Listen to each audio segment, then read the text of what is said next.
C'est une bataille où on s'attaque essentiellement aux plus pauvres, aux plus démunis. On abrutit les cerveaux pour favoriser les plus riches, en dépouillant les plus pauvres. Et ton commentaire, lui, va dans ce sens.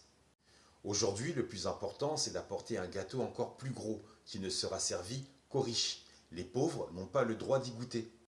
L'être humain est devenu à leurs yeux de la main-d'œuvre exécutante, de la thune. À leurs yeux, l'humain, c'est juste un billet, de la valeur marchande.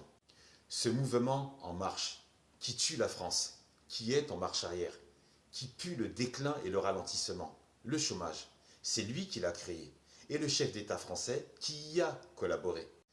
Toutes ces réformes, et 49.3 à outrance, de toutes les richesses de ceux que tu sembles défendre, et qui font que des gosses iront en cours de 8h à 18h pour apprendre à comment astiquer la courgette, téter le haricot ou se faire déchirer la rondelle, sans douleur, sans vaseline, par un adulte, et ce sera légal. Je ne fais pas partie des personnes qui disposent des richesses que tu sembles défendre et où ta logique t'indique que moi, je devrais assurer le loyer des personnes qui sont en difficulté. Mais c'est le chef d'État français qui a donné des milliards au patronat, aux entreprises, soi-disant pour réinvestir, mais aucun regard, aucun contrôle sur ces thunes.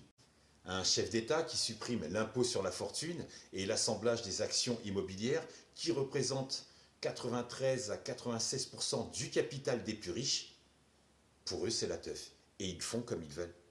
Le chômage est donc l'aboutissement d'une exécution sociale construite par les gens qui veulent virer 400 000 personnes de leurs logements sociaux. Accepter ça, c'est défendre les 8 à 10 personnes les plus riches en France, qui possèdent 90% des médias. Ils en sont propriétaires. Ils ont des titres de propriété sur la mode, l'art, l'école, la culture, le cinéma. Tout va devenir une valeur marchande. Tout va devenir une valeur marchande comme le sera l'économie, le social, le politique, et le chef d'État qui continuera sous forme autoritaire et à coup d'ordonnance à détruire la France. L'énergie, le gaz, les loyers augmentent. Tout augmente, mais les salaires ne montent pas.